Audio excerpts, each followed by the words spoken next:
Magandang araw sa lahat. Pag-usapan natin yung paano mag-apply dito sa Japan ng residence.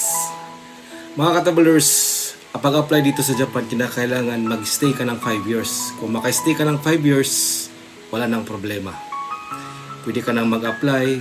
So, may mga magkuha ka ng employment certificate sa trabaho mo.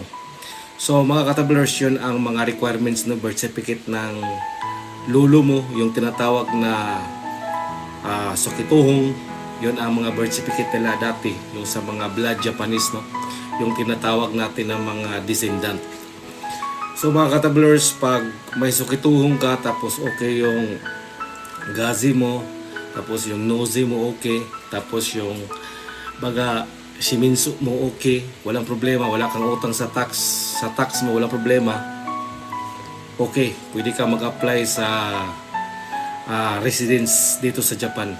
Kasi minsan mga katabulers, yung nakalagay minsan sa mga descendant, sa mga nikijin, long term kasi. Pare-pareho lang yan mga katabulers, iba lang yung pangalan kasi yung long term residence forever na yan eh.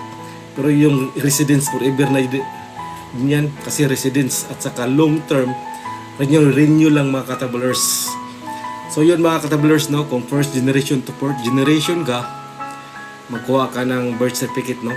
Magkuha ka ng birth certificate sa mama mo, at saka sa papa mo, at saka sa birth certificate mo, no?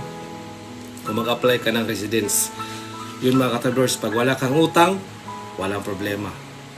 Tapos, kung may kaibigan ka na mga Hapon, pwede mga katabulers.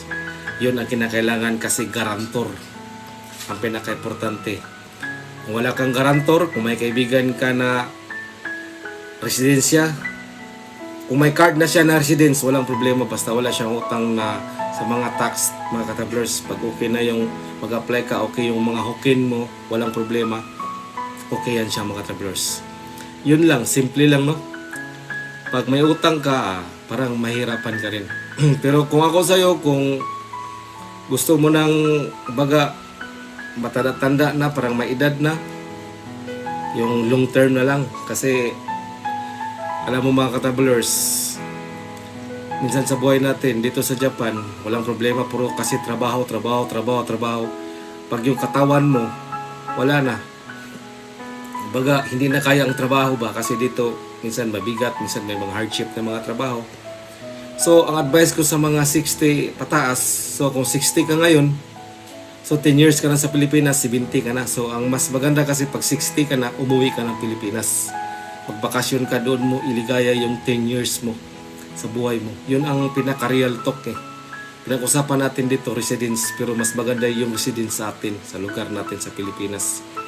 Kasi yung residence dito mga katabulers, 6 years lang. Makatapos mo ng 6 years, mag-renew ka naman. So, ganun lang. So, kung bigyan ka ng mga long-term residence, 5 years din ang ibigay sa'yo. Parang pare-pareho lang. Yung pangalan lang mismo ang na-change ba. May long-term residence, may baga residence talaga, yung alien card mo. May nakalagay yan sa gilid eh, residence, di ba? May nakalagay yan, mga expiration. Ito mga katabulers. May nakalagay dito sa gilid na ang status permanent residence, ganun, period of date of expiration. Yan mga katabulers, yun ang kinakailangan talaga, na wala kang utang sa City Hall, sa mga hokin. Yun lang, pag ganun na mga katabulers, wala nang problema. Yan lang kasimple. So advice ko sa mga matanda na rin, lalo na pag 60 plus or 70 na dito pa sa Japan, umuwi na lang kayo ng Pilipinas. Kasi pag 70 ka na dito tapos magtrabaho ka pa, 10 years ka sa Pilipinas, 80 ka na. So ang buhay mo delikado na, hindi ma-enjoy yung life mo dito talaga sa Japan, promise. Iba ang lasa sa Pilipinas, iba ang lasa sa Pilipino na lugar sa atin, sa isip, sa salita at sa gawa. Yun mga katabulers, no? Simple lang yung ibigay ko sa inyo. Maraming salamat sa inyong lahat.